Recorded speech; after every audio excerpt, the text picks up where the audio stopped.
Direct. Alam naman natin na may Korean wave, tapos maraming Pilipino na fans ng K-pop.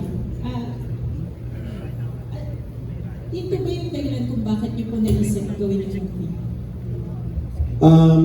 To be completely honest, this movie was scheduled talaga 2022 before I do Made in Malacanang. Before ko po gawin yung Made in Malacanang, this was, parang it was announced sa vision ng Viva. Dito. No, it was not here. Sa Cubao. Somewhere in Cubao. Novotel. Sa Novotel. Sa totoo lang po, before Made in Malacanang, dapat sinushoot na namin yung Soulmate. Yun nga lang, hindi kami nagkaroon ng chance ni Kim.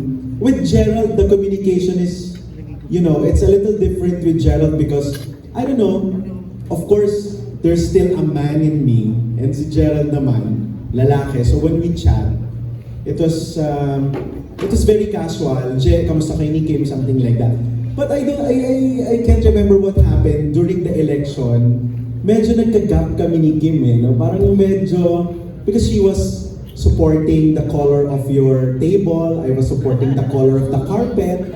So, bawal na magitin so hanggang ganun lang, color lang tayo. So ngayon, so ako naman, sabi ko, paano ko kaya sila kakausapin? So it was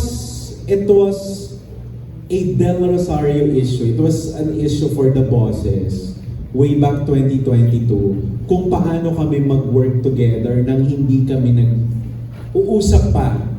No? Because a lot of Kim's friends are not my friends. It's like that. So, hindi ko alam paano kami mag-uusap nun So, yung project na Soulmate, 2022 pa sana siya, na-move hanggang sa, it was the birthday of Boss Vic yata. Same year, 2022 ba yan? 2023? Ayo, 2023 na. It was, yeah. No, 2022. The birthday ni Boss Vic, it was November ba yan? Birthday ni Boss. Okay. Doon kami nagkita-kita, tapos parang all of a sudden, sabi ko lang sa akin ni Boss, pumunta ka na to break the ice para hindi na kayo awkward ni Kim. Nung pumunta ako, sinaulo talaga ako, nakapink akong pumunta sa birthday ni Boss Vic. Naalala ba yun?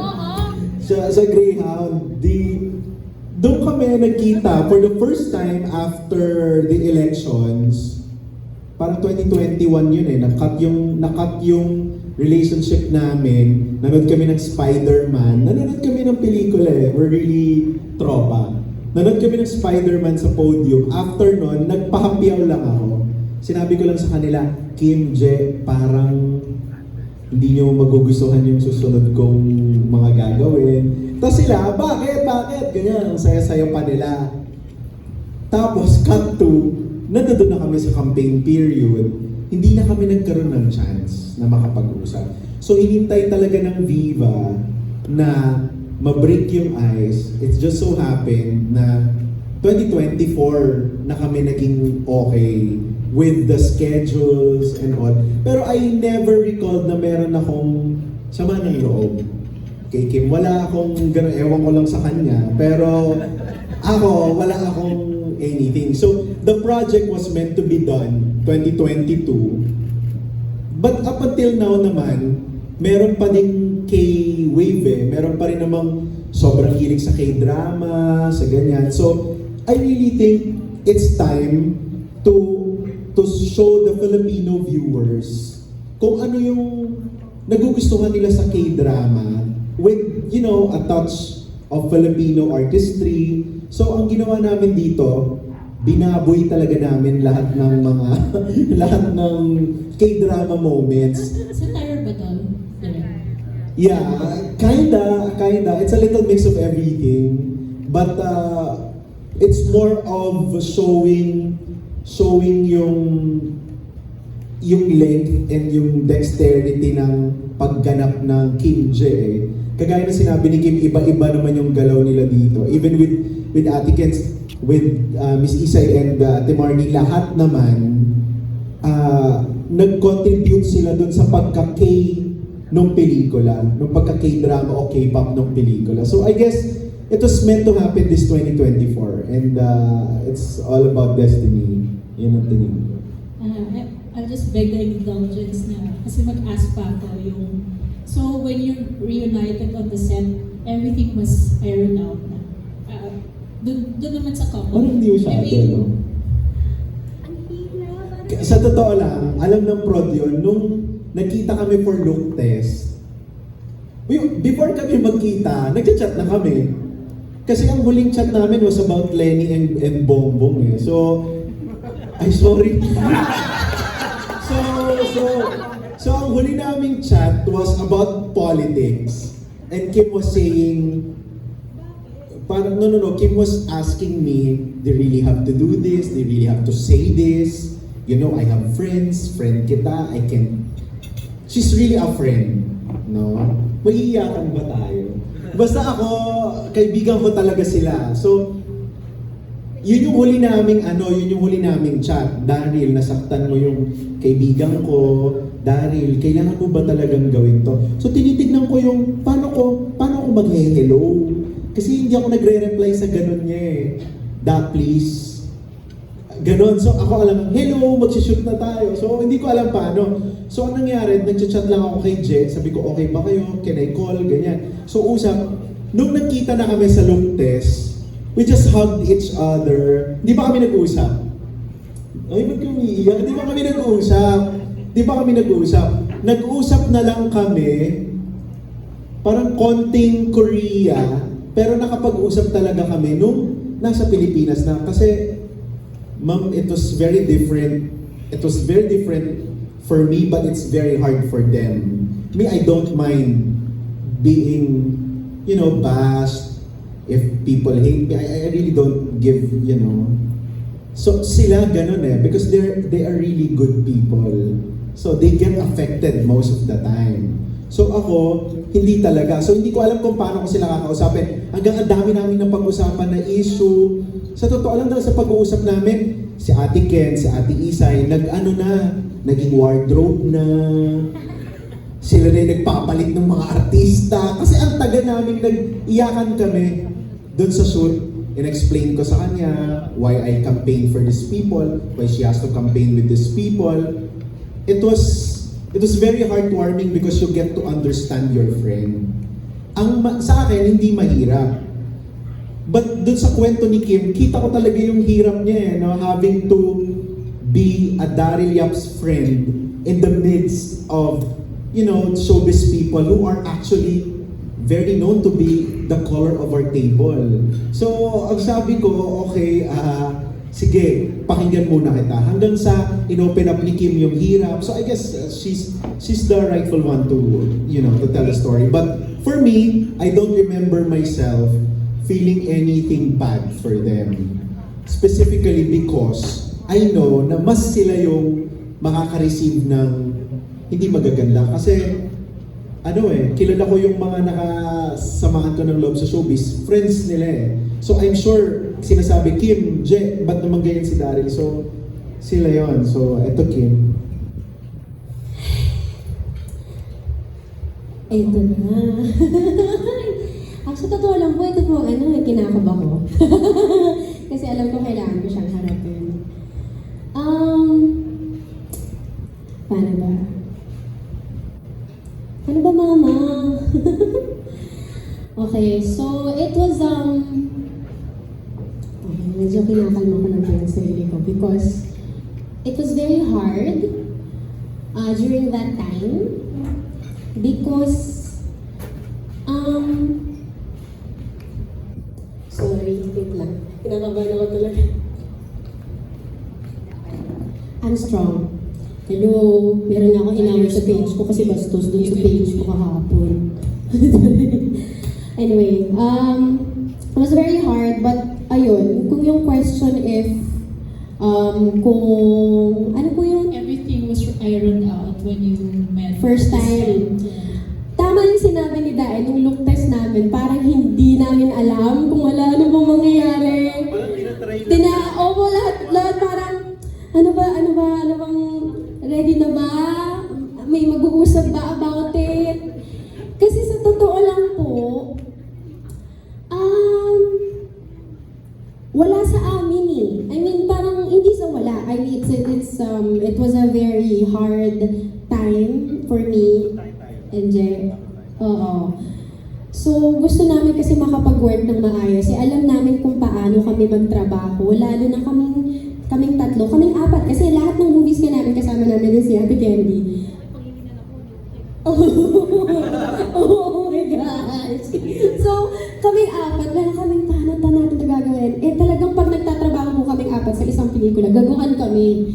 As in. At saka, lumalabas po yun sa mga eksena namin. Which is a good thing kasi kailangan siya. So, meron kami, paano ba natin ito gagawin? Gusto namin din, meron na rin kasi sinaboss sa akin na, mag-usap na kayo ni Da. Tapos nagkaroon ng time na nag-message sa akin si Daryl. This was like months before ng look test. Meron, kaya mag-aaway daw tayo. Yung message niya sa akin, ang random.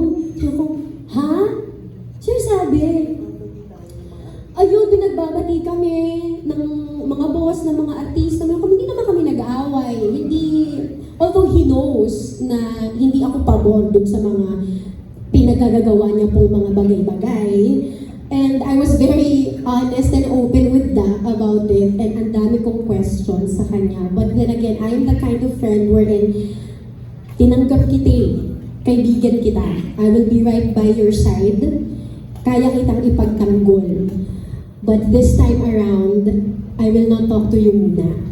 Alam niyo po yung ganong klase kaibigan? So, ang hirap kasi during that particular time, a lot of people would ask me to talk because I am joable. Oh, lino ko yun ah. And I have to say something and they know. They want you to be the antidote. Yes. Tapos, sobrang laking issue niya nung lumabas kami ni Je. Doon. Tapos meron kami, ayan, mag-aaway na sila, magsasalita na siya ng anything about it. Pero hindi kasi kami ganun as a person. I mean, we would explain kung bakit kami doon, but we will not, alam mo yun, yung, hirap magsalita. Pero kasi mas nandun po ako sa, sobrang ipit na ipit po kami kasi parehong malapit sa puso ko eh. Diba? Yung mga kaibigan ko, tapos yung isang kaibigan ko na sabay kaming nangarap, sabay kaming bumaba sa stairs na yan, sabay kaming na-launch. Ang tawag ko sa kanya, Lord. Kasi may eksena sa jowa mo lang kinakausap niya si Lord, di ba? So ako yung Elsa niya. So, ang hirap nung panahon na yun, na gusto ko siyang yakapin kasi inaaway siya. Pero gusto ko rin siyang sapakin. Ang hirap, di ko alam kung anong gagawin ko kay Da. Kaya this film is really special to me. It's really special to me. Akuin ko na. Sorry. It's very special because nakasama ko ulit yung kaibigan ko na kagaguhan ko. Stop it! I already cried. So nakasama ko siya ulit kasi palagi ko ang sinasabi na ang daming hindi nakakaalam ng isang side ni Daryl na ako lang ang nakakakita. Kasi hindi nyo alam yung Daryl na sabay kong hawak yung kamay sa taas. Tapos bababa kami. Tatangupin ba tayo? Tapos that happened and I cannot talk to him anymore. So it's hard.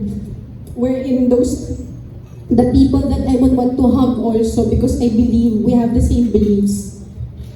Nag-start din ako doon. So it's hard. Gitna. So ang daming mahirap. So kaya important tong movie na to for me. So I'm not sure if I got to explain it. Yung from the breakup, dun sa ikaw at nakuha ng ending, tapos yung breakup naman yun eh. Opo eh, di ba dapat masaya itong pelikulang ito? Ba't ako pinapaiyak? Ang ganda-ganda ko eh. Pero just to let it all out, maswerte pa rin ako because, you know, Philippine showbiz is really is really a monster. And when you have friends like Kim and Gerald, you get to count your blessings more. Ang dami ko kasing kaibigan na artista din, na producers or director din na nung panahon ng eleksyon, talagang nawala yung mga kaibigan nila. No? That's why ako, masaya pa rin ako kasi nandiyan pa rin yung mga totoong kaibigan ko. I only have few friends in showbiz eh. Tapos lahat pa sila nasa kabila, no? Lahat nasa kabila. Itong katabi ko, Pangilinan pa yung apelido. So, ako, sabi ko, if they will stay as, if they will remain, if we will remain as friends, it's a huge thing. Because a lot of artistas, they lost their friends. Halimbawa, umakyat lang doon sa kampanya ni ganito, kumanta lang, sumayaw, iniwasan na, nagsulian na ng kandila. Pero sa amin ni Kim at saka ni Gerald, they try to, siguro babalik ako doon kasi matalino sila. Yun eh. Kaya ako, I always tell people, especially when I talk to universities, when I talk to symposia, when I talk to workshops, anong klase dapat ang mga katrabaho, kaibigan, I always tell them, you choose your friends. You choose intelligent people, smart people. You don't have to explain them everything.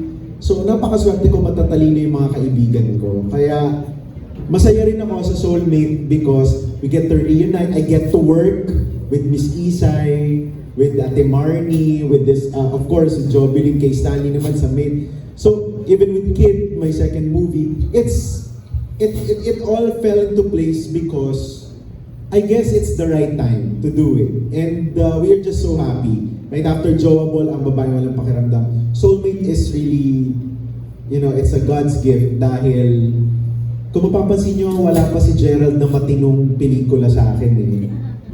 Sa Joable, Bombay siya. Sa Ang Babaeng Walang Pakiramdam, Momo siya. Tapos dito naman, Koreano siya. So sabi niya, kailan daw po siya lalabas sa pelikula ko na bilang siya? Sabi ko, hindi mangyayari yun. Kasi sasabihin ni Jeff Fernando, boring na siya. Diba? Kaya dapat iba-iba. So, ayun, I'm just so happy that I'm working with friends and new friends to that effect. Lalo na ako, super idol ko si Isay Alvarez na katrabaho ko na siya. Yeah. Ako gusto ko lang may dagdaga para lang din sana wala nang questions about that or ano pa. For sure meron po sa inyong nag-iisip or may kumusta yung friends ko that I'm working with Daryl again.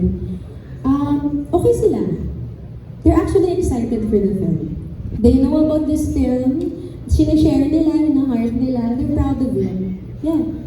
Oo. They're still supportive of me and Jay and of Da. Kasi tama yung sinabi ni Da na you have to choose your friends. And kami ni Jay, we're lucky enough na tama yung mga kaibigan namin. Tama na yun, peace na tayo. Peace na. Thank you for being so honest. Ito naman Thank you. for everyone.